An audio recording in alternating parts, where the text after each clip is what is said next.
بسم اللہ الرحمن الرحیم۔ عزیز طلبہ، گفتار اکیڈمی کی جانب سے میں ہوں پروفیسر شیراز ساگر۔ آج ایک بار پھر سال دوم کے اہم ترین شاعر علامہ محمد اقبال کی پہلی غزل کا مطالعہ کریں گے، جس میں شعر نمبر 3 اور 4 کی تشریح کی جائے گی۔ پہلے لیکچر میں ہم نے شعر نمبر 1 اور 2 کی تشریح کی تھی۔ اگر آپ نے وہ لیکچر نہیں دیکھا تو اس کا لنک جو ہے اس ویڈیو کی ڈسکرپشن میں موجود ہے۔ تو آئیے بلا تاخیر غزل نمبر 1 کے شعر نمبر 3 کو پڑھتے ہیں اور اس کی تشریح کرتے ہیں۔ نومید نہ ہو ان سے اے رہبر فرزانہ، کم کوش تو ہیں لیکن بے ذوق نہیں راہی۔ نومید ہونا، نا امید یا پھر مایوس ہونے کی بات کی جا رہی ہے۔ اس کا مطلب ہے مایوس یا نا امید۔ رہبر کہتے ہیں رہنما کو، لیڈر کو، اور فرزانہ کہتے ہیں عقل مند کو، یعنی عقل مند رہنما۔ کم کوش کا مطلب ہوتا ہے کم کوشش کرنے والا۔ ایک اس کا مطلب ہوتا ہے محنت سے جی چرانے والا، جو جدوجہد نہ کرے، جو محنت سے جی چرائے، جو محنت سے گریزاں رہے۔ بے ذوق کا مطلب ہوتا ہے جو ذوق و شوق سے عاری ہو، جس کے دل میں جذبہ شوق نہ ہو، اسے بے ذوق کہتے ہیں۔ بات کرتے ہیں جی کچھ اہم نکات کی مدد سے۔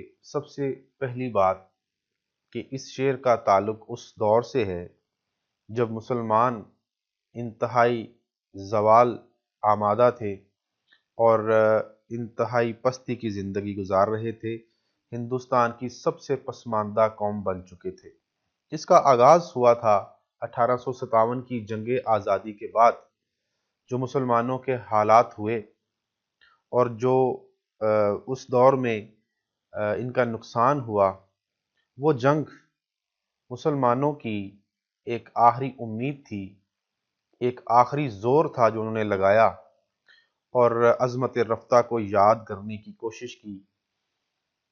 تو اس زمانے میں بہت ساری وجوہات کی بنا پر اس جنگ میں مسلمانوں کو ناکامی ملی، جن میں ایک بڑی وجہ یہ تھی کہ ان کا کوئی مرکزی رہنما نہیں تھا اور چھوٹے چھوٹے گروہوں کی صورت میں یہ جنگ کی گئی اور انتہائی بری شکست ہوئی۔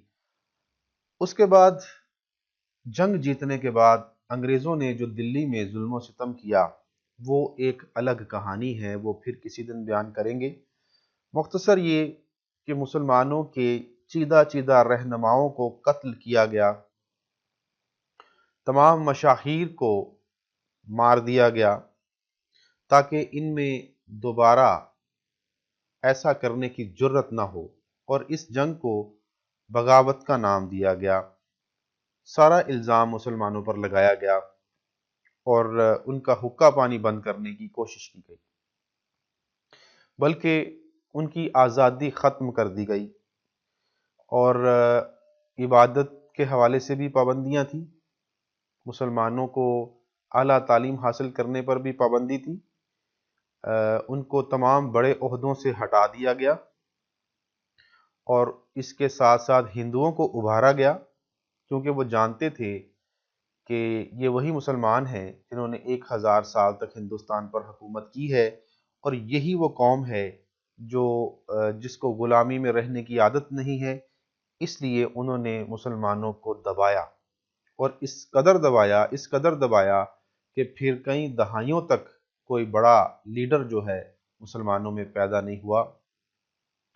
اور جب سر سید احمد خان نے اس رہنمائی کا آغاز کیا تو آہستہ آہستہ دیکھتے دیکھتے نئے لوگ آگے آئے، نئی نسل بڑی جوان ہوئی، اور ان میں سے کچھ رہنما جو ہے وہ مسلمانوں کی حمایت میں نکلے، اور علامہ اقبال کے دور تک مسلمانوں میں کچھ سیاسی بیداری پیدا ہو چکی تھی۔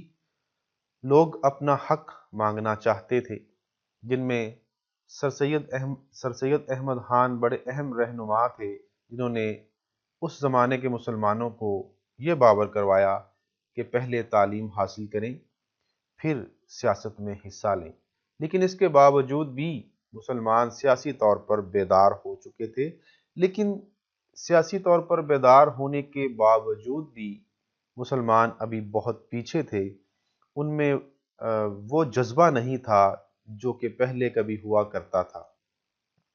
قوم پھر بھی خواب غفلت کا شکار تھی اور انہیں اس بات کا یقین نہیں تھا کہ ہم وہ قوم ہیں جنہوں نے ماضی میں پوری دنیا پر حکومت کی ہے، ہندوستان پر حکومت کی ہے، اور ہم نے ہندوؤں کو اپنی رعایا بنا کر رکھا ہے۔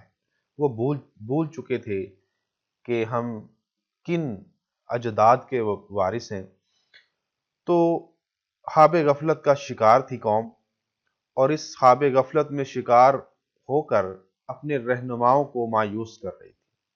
اس شعر کا جو مفہوم بنتا ہے وہ بھی یہی بنتا ہے کہ اے عقل مند رہنما، تو اپنی قوم سے مایوس مت ہو، کیونکہ یہ محنت سے جی تو چراتی ہے لیکن اس میں جذبہ شوق ابھی تک بیدار ہے۔ اس کی مثال یوں ہی ہے کہ جیسے کسی زرخیز مٹی کو بارش کی ضرورت ہو، کسی زرخیز مٹی کو کسان کی ضرورت ہو جو اس پر محنت کر سکے، جو اس میں بیج بو سکے، اس کو سیراب کر سکے، اور پھر جب وہ سیراب ہو تو اس میں پھول کھلیں، اس میں باغ اگیں، اس میں فصل ہو، اور اس طرح ہر طرف رونق پھیل جائے، بہار آ جائے۔ تو علامہ اقبال جانتے تھے کہ یہ وہی قوم ہے جن کے اجداد نے ساری دنیا میں تہلکہ مچایا اور قرآن و سنت پر عمل کر کے پوری دنیا کی بہترین قوم بنی، اور جس طرف بھی یہ مسلمان جاتے تھے اس طرف لوگ پہلے سے ہی ان کے تابع ہو جاتے تھے، ان سے خوف زدہ ہو جاتے تھے اور ان کے سامنے آنے سے ڈرتے تھے۔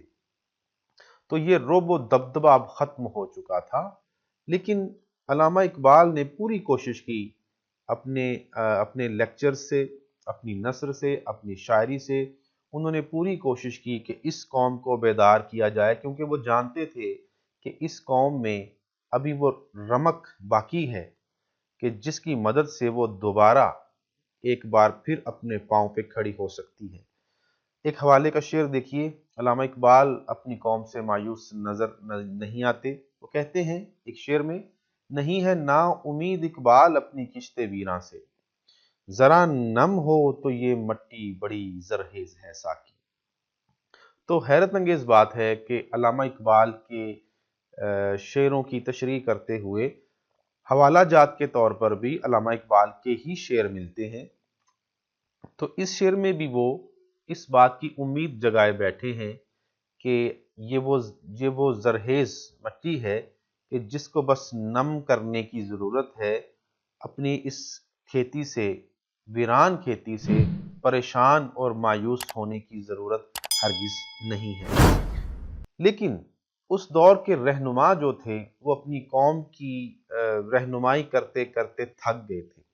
انہوں نے ہر کوشش کی، سیاسی طور پر بھی، سماجی طور پر بھی، اخلاقی طور پر بھی، بہت سارے رہنماؤں نے مضامین لکھے اپنی قوم کی اصلاح کرنے کی، تقریریں کی گئیں، جلسے ہوتے اور قوم کو یکجا کرنے کی کوشش کی جاتی، ان کو تعلیم کی طرف راغب کرنے کی کوشش کی جاتی، ان کو آگے بڑھنے کے لیے ان کی رہنمائی کی جاتی، اور ان کو بتایا جاتا کہ ہم نے آگے کیا کرنا ہے، ہم کس طرح آزاد ہو سکتے ہیں، کس طرح ہم انگریزوں کا اور ہندوؤں کا بیک وقت مقابلہ کر سکتے ہیں اور ہمیں کیا کرنا چاہیے۔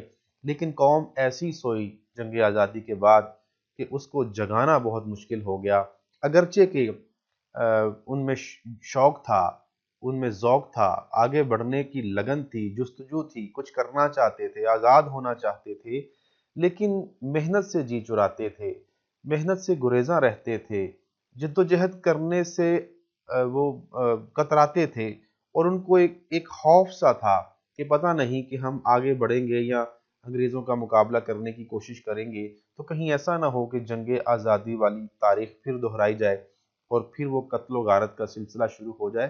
تو بہت سارے رہنما جو تھے اپنی قوم سے مایوس ہو چکے تھے، وہ اپنے طور پہ کوشش تو کرتے تھے لیکن قوم آگے نہیں آتی تھی۔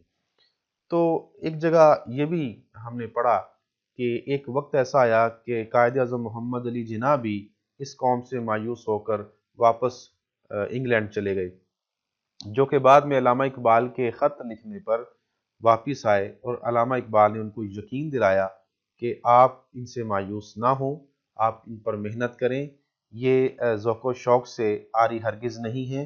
اگر آپ اس زمین میں، اس قوم کی زمین میں بیج بوئیں گے، اس کو سیراب کریں گے، اس کو نم کریں گے، تو پھر یہاں پھول کھلیں گے۔ تو لیڈر کیسے ہوتے ہیں اس کے حوالے سے ایک شعر بھی ہے: نگہ بلند سخن دل نواز جاں پرسوز، یہی ہے رخت سفر میر کارواں کے لیے۔ تو ہمارے جو میر کارواں تھے محمد علی جناح، وہ واپس آئے اور پھر انہوں نے ایک بار پھر مسلمانوں کی رہنمائی کرنے کی کوشش شروع کی، اور پھر وہی قوم جس سے وہ مایوس ہو چکے تھے، اس قوم نے قائد اعظم محمد علی جناح اور ان کے جو معاونین تھے، جو ان کے باقی رہنما تھے، ان کے ساتھ تھے، ان کو مایوس نہیں کیا، اور پھر یہی قوم بعد میں ان کی رہنمائی میں آگے بڑھی، ترقی کی، اور پاکستان کو حاصل کیا۔ آخر میں ایک شعر: کب ڈرا سکتا ہے غم کا عارضی منظر مجھے، ہے بھروسہ اپنی ملت کے مقدر پر مجھے۔ تو آئیے اب چلتے ہیں شعر نمبر 4 کی جانب اور دیکھتے ہیں کہ علامہ صاحب نے شعر نمبر 4 میں کیا کہا ہے۔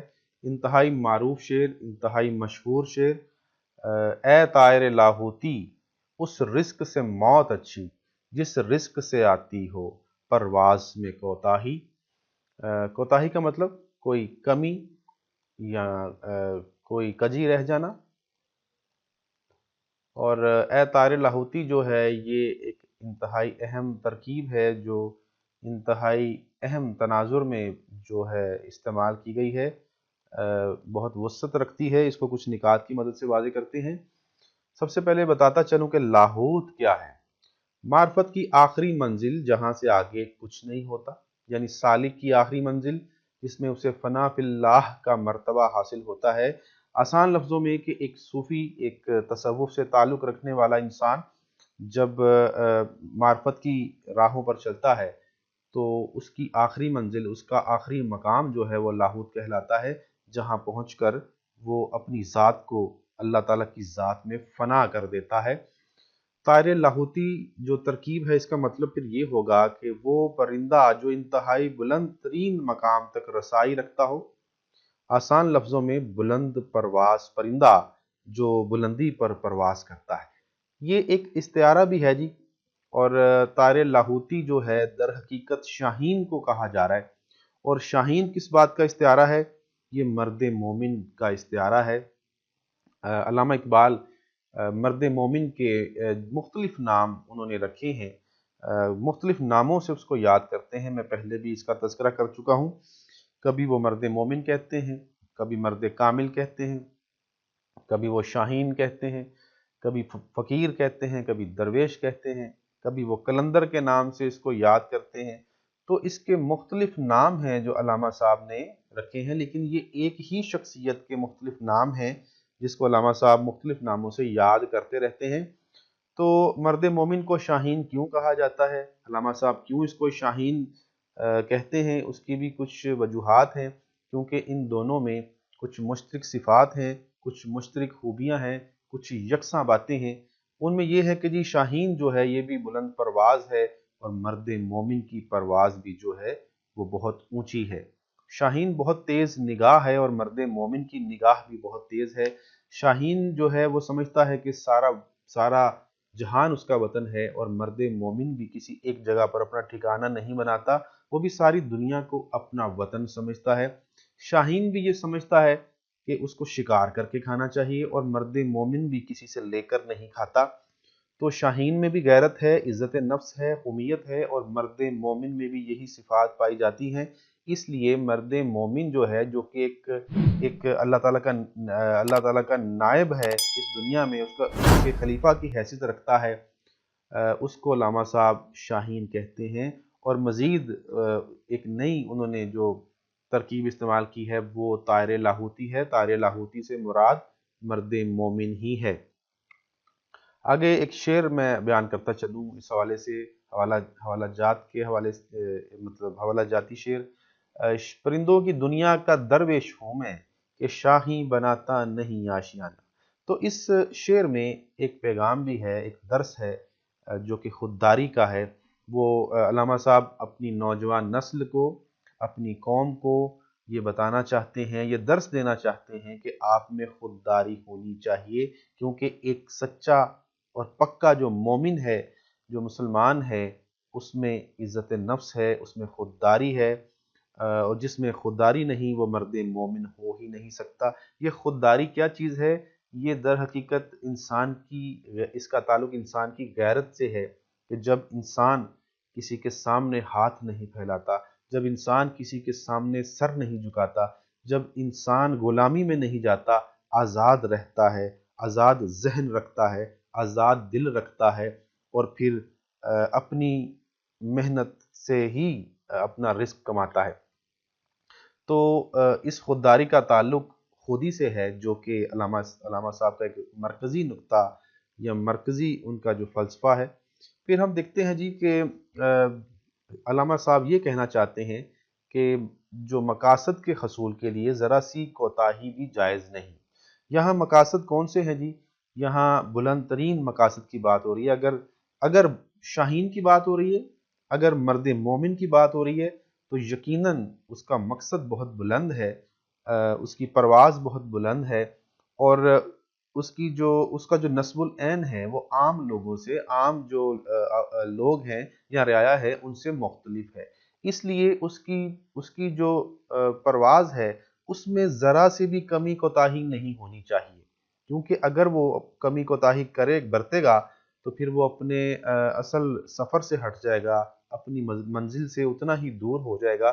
یہ یوں ہی ہے کہ جیسے آپ نے کسی شہر پہنچنا ہے، اور آپ کی ملازمت کے لیے آپ کا انٹرویو ہے جو کہ 9 بجے شروع ہونا ہے، اور آپ رستے میں کہیں بھٹک جائیں، کہیں کوئی خوبصورت منظر دیکھ لیں اور اس کی طرف چلے جائیں، یا رستے میں رک جائیں اور وقت پر اس انٹرویو میں نہ پہنچ سکیں، تو پھر اس کا مطلب ہے کہ یہ آپ کی کوتاہی ہے، اور ذرا سی چمک دمک نے آپ کو آپ کی منزل سے دور کر دیا۔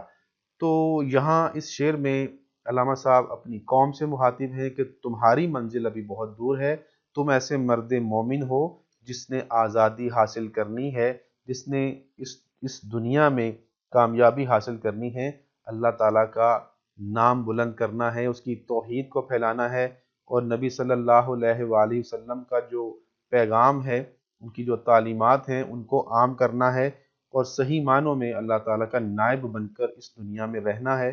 یہ ہے تمہاری منزل، تم نے آزادی حاصل کرنی ہے، غلامی سے نکلنا ہے۔ خاص طور پر ہندوستان کے مسلمان جو غلامی کی زندگی گزار رہے تھے، ان کے حوالے سے یہ شعر ہے، ان سے براہ راست علامہ صاحب مخاطب ہیں اور کہتے ہیں کہ اے بلند پرواز پرندے، تو ذرا سے دانے دنکے کے لیے اگر اپنی پرواز کو ترک کرے گا تو پھر تو یہ تیری بہت بڑی بھول ہوگی۔ اس سے تو بہتر ہے کہ تو مر جاتا، تو ختم ہو جاتا، تجھے اس پرواز سے کوتاہی برتنا جو ہے یہ تجھے زیب نہیں دیتا۔ ایک اور شعر دیکھیے گا، تو شاہی ہے پرواز ہے کام تیرا، تیرے سامنے آسماں اور بھی ہیں۔ اب دیکھتے ہیں جی اس کے علاوہ ایک اور شعر، سمجھتا ہے تو راز ہے زندگی، فقط ذوق پرواز ہے زندگی۔ تو علامہ اقبال اپنی قوم کو پرواز کی ترغیب دے رہے ہیں، اور انہیں کہتے ہیں کہ تمہاری منزل تو آسمانوں سے کہیں پرے ہے، تم زمین پر مت اترنا، تمہیں زیب نہیں دیتا کہ تم اس زمین پر اترو اور تھوڑے سے دانے دنکے کے لیے، رزق کے لیے تم اپنی پرواز سے غافل ہو جاؤ، اپنی منزل سے دور ہو جاؤ، اور اس زمین پر اترو گے تو پھر تم شکاری تو ہو لیکن تم خود بھی شکار بن سکتے ہو۔ آخر میں ہم بات کریں گے کہ در حقیقت علامہ محمد اقبال اس شعر میں انا، خودداری اور غیرت کو گروی رکھ کر پیٹ بھرنے کو درست عمل قرار نہیں دے رہے۔ یہ بات بڑی اہم ہے جی، کہ بے شک رزق انسان کے لیے بہت ضروری ہے۔ انسان اگر ہم اس کو انسان کے حوالے سے دیکھیں تو رزق نہیں کمائے گا تو کھائے گا کیا، اور اگر کچھ نہیں کھائے گا تو زندہ کیسے رہے گا؟ زندہ رہنے کے لیے ایک انسان کو بھی رزق کی ضرورت ہوتی ہے اور ایک پرندے کو بھی ضرورت ہوتی ہے۔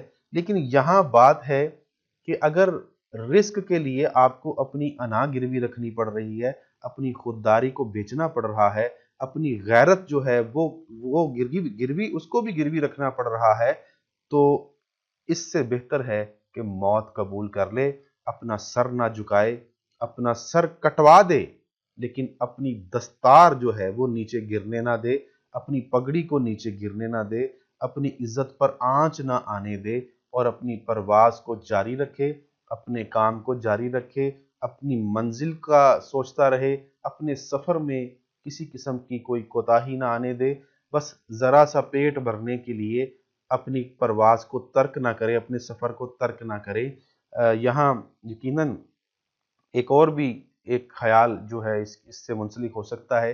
یہاں اس رزق کی بات ہو رہی ہے جو کہ حرام رزق ہے، یہاں اس کی طرف بھی اشارہ کیا جا رہا ہے کہ ایسا رزق جو آپ کو آپ کی یاد سے آپ کو آپ کی سفر سے غافل کر دے، آپ کی منزل سے دور کر دے، وہ حرام رزق سے کم ہرگز نہیں ہے۔ تو آخر میں ایک شعر کے ساتھ میں اجازت چاہوں گا، اس لیکچر کا اختتام کرتے ہیں۔ بڑا عمدہ شعر ہے، یہ بھی علامہ صاحب کا شعر ہے کہ پانی پانی کر گئی مجھ کو قلندر کی یہ بات، تو جھکا جب غیر کے آگے نہ تن تیرا نہ من۔ اللہ حافظ۔